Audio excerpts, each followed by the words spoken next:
ए भौजी का हो जौन तोहर शादी में गईल रही हाँ अब मड़वा पर जो गाड़ी देत रहे के वो तोर बहिन ना तो जेसीबी के मशीन रहे। अरे बा अब बड़ी कोड़ कोड़ के गाली देले बिया ओकर चेहरा हमारा आँखी से उतरत नहीं के। अच्छा ए भौजी का अब तू ही कोनो उपाय लगावा।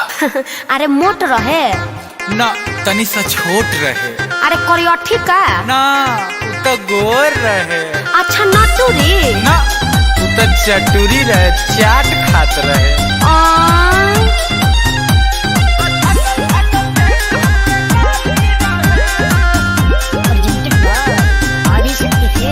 अरे केकरा खातिर परेशान बानी जी आ रउआ पते तो हम ध्यान बानी जी।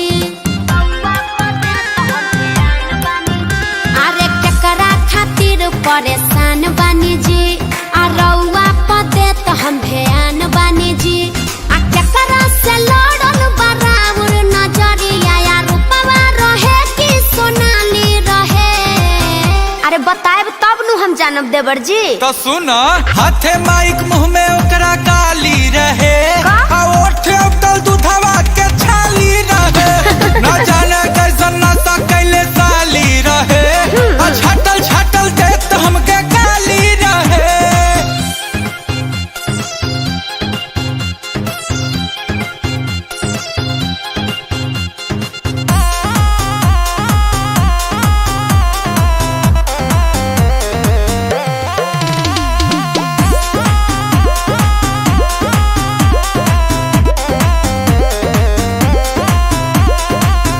कैसनो करहुलिया रहे लागता कि जुलिया रहे।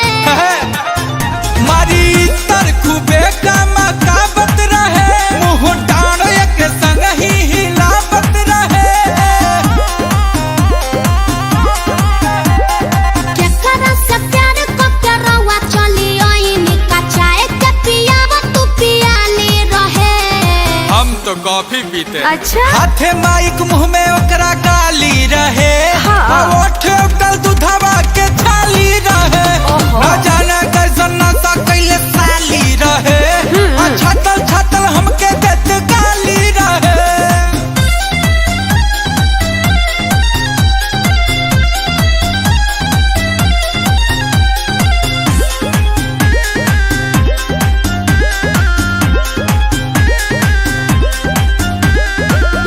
पता लगा बतानी रउआ के बता बतानी। गुंजन अखिलस के ओकरे से हो गइल प्यार तनका सेटिंग करा द भाऊ जाई हमार।